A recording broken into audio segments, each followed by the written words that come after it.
vidéoconférence. C'est un témoignage vraiment qui a suscité beaucoup de réactions. Oui, des réactions désagréables, je vous le dis. Nous sommes des serviteurs de Dieu, il faut éviter beaucoup de choses. Et ce n'est pas toute chose qu'il faut dire dans le public. Amen. Sinon, il y a eu des réactions très désagréables de certaines personnes. Amen. Mais bon, nous rendons gloire à Dieu, tout cela c'est l'œuvre de Dieu. Et par la grâce de Dieu, ce soir, nous allons voir la suite du témoignage du serviteur de Dieu, Moïse. Et nous acclamons le Seigneur Jésus pour le recevoir. Gloire à Jésus-Christ. Voilà. Donc, comme je le disais tantôt, voilà, nous recevons le serviteur de Dieu, Moïse. Gloire à Jésus-Christ. Pour la troisième partie de son témoignage. Amen. La troisième partie de son témoignage, très utile, témoignage très utile. Amen. Voilà, cette troisième partie est suite à ce qu'il avait rendu le dimanche passé. Gloire à Jésus-Christ. Amen. Et donc, comme nous le disons, nous ne faisons pas nos temps de d'éducation et témoignage pour vraiment incriminer qui que ce soit. C'est dans le cadre de pouvoir dévoiler les yeux des ténèbres et se repentir. Alors, on ne peut pas dire malheureusement ni heureusement, mais ce que nous on a remarqué souvent, la vie de ceux qui passent ici souvent, leur histoire est liée à la vie de certaines personnes. Donc lorsque ces personnes relatent leur histoire, les témoignages, disons, il y a aussi des personnes vraiment auxquelles leur vie était liée dans le passé, qui ressortent. Mais nous ne disons pas le nom des personnes, nous disons qu'on ne dit pas les noms des personnes ici. Ni aussi le nom des congrégations chrétiennes. Alléluia. Voilà. Le but de ces témoignages, c'est pour nous amener à nous repentir. Si quelqu'un vraiment vivait une telle vie, si quelqu'un vraiment était en train de commettre de telles erreurs, et ceux même qui ne sont pas en train de vivre cette vie, ne sont pas en train de commettre de telles erreurs, ce sont vraiment des conseils aussi. Ils doivent vraiment s'inspirer de ces témoins pour ne pas commettre ces mêmes erreurs. Alléluia. Voilà comment on voudrait que chaque personne voit ces témoignages. Alléluia. C'est très important. Gloire à Jésus-Christ. Vraiment très important. Maintenant, pendant que les témoignages sont rendus, si une personne voit que le témoignage qu'on est en train de rendre, la personne est impliquée dans la vie de la personne, et que ce qu'elle est en train de dire est vrai, ce n'est pas la peine forcément que la personne nous appelle, mais qu'elle vienne ici, ou qu'elle rentre en contact avec nous. Nous voulons que cette personne-là va devant le Seigneur pour demander pardon à Dieu. Amen. C'est ce qui est important. C'est pour amener à la repentance cette personne. Amen. Gloire à Jésus. Amen. Et ces œuvres-là sont dévoilées pour nous amener, nous tous, à prendre conscience, à une prise de conscience. Alléluia. J'ai dit Alléluia. Amen. Donc, nous allons laisser la parole au serviteur de Moïse. Il va poursuivre la suite de son témoignage.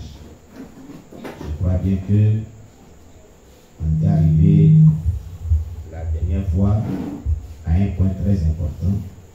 Et lui-même, vraiment, il va continuer dans cet élan-là. Amen. Voilà, donc tu peux continuer maintenant. Shalom, peuple de Dieu. Shalom aussi à vous, serviteurs de Dieu.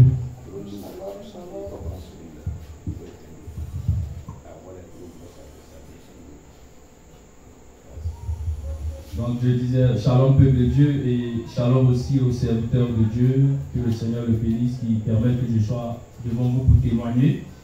Donc nous sommes à la troisième partie de mon témoignage.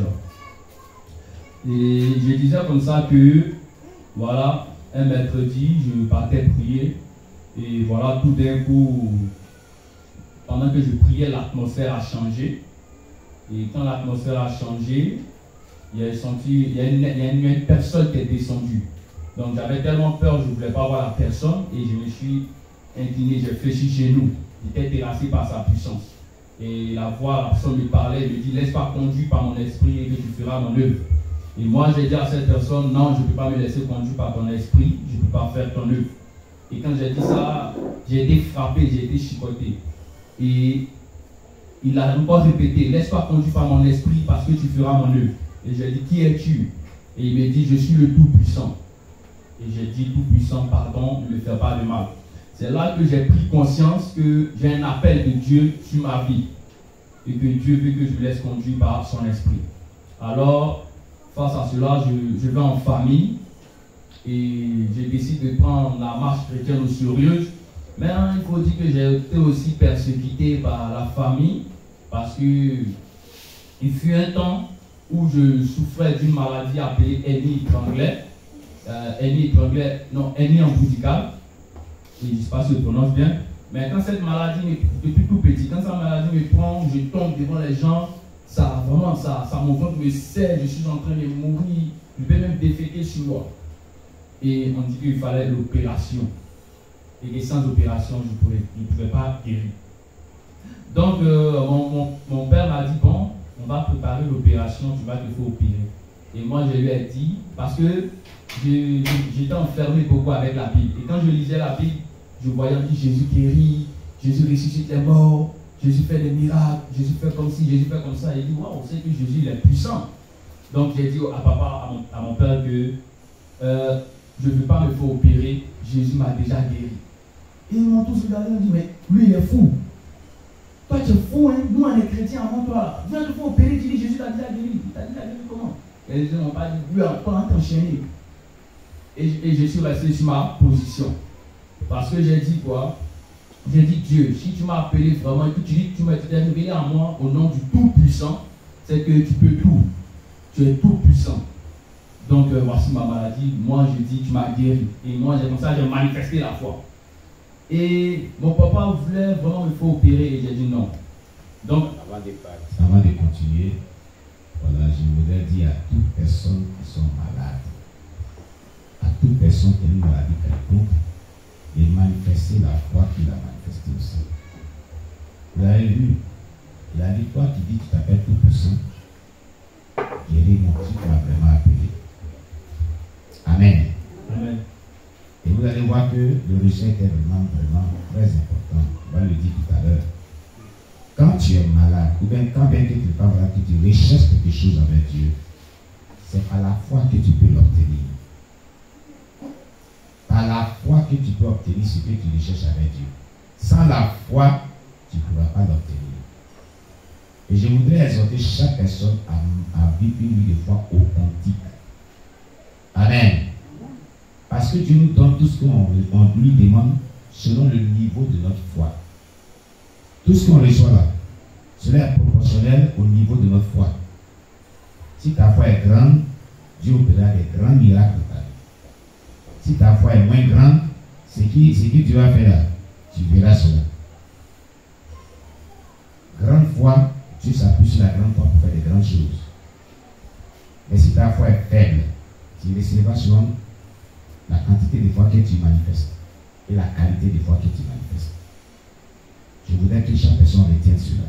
C'est très important. Continue. Et tout le monde était étonné.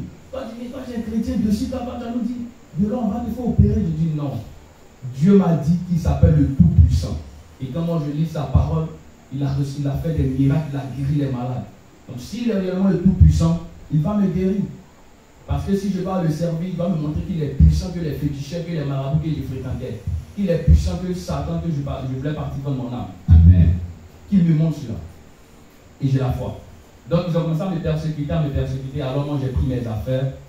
Je dis bon Seigneur, je veux quitter la famille.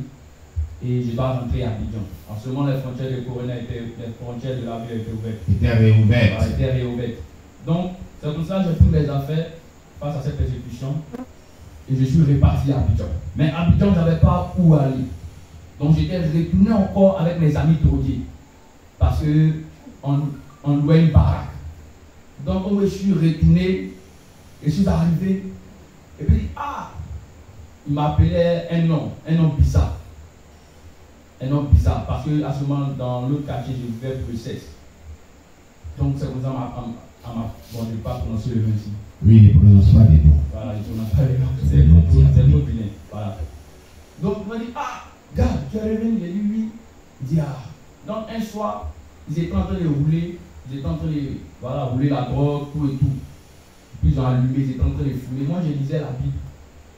Et puis, bon, ça ne me disait rien. Il dit, allons ensemble, il vient fumer. Il dit, non, moi je fume Jésus maintenant. Quand tu fumes Jésus maintenant, comment il dit, non, moi je suis plus dans ça, mes frères. Moi je fume Jésus. Et donc, ils ont vu son amusement, donc on a fumer. Ça ne me disait rien. Donc, il y avait une maman, je disais, elle m'a dit que Jésus m'aime. Oui. Cette maman était dans le quartier. Je suis allé la voir, elle dit, maman, j'ai accepté Jésus, Dieu m'a parlé, Dieu s'est révélé à moi. Elle était contente. Donc, elle m'a pris, elle m'a envoyé dans son église. Et dans son église, je suis resté un peu. Et j'étais toujours avec les amis drogués. Et Dieu m'a mis en contact avec un jeune serviteur de Dieu, qui est un prophète. Et nous avons échangé. J'ai dit vraiment, Dieu s'est révélé à moi. Je lui ai expliqué un peu comment Dieu s'est révélé à moi. Il m'a dit de venir. Et nous sommes allés à Gabou. Et quand nous sommes allés à Gabou, la vie son père dans la foi. Ils m'ont logé, ils m'ont bien accueilli, tout et tout.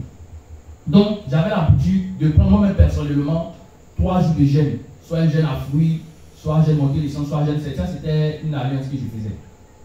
Et un jour, un mercredi, parce que c'est le mercredi que Dieu m'a parlé, donc j'ai consacré tous les mercredis.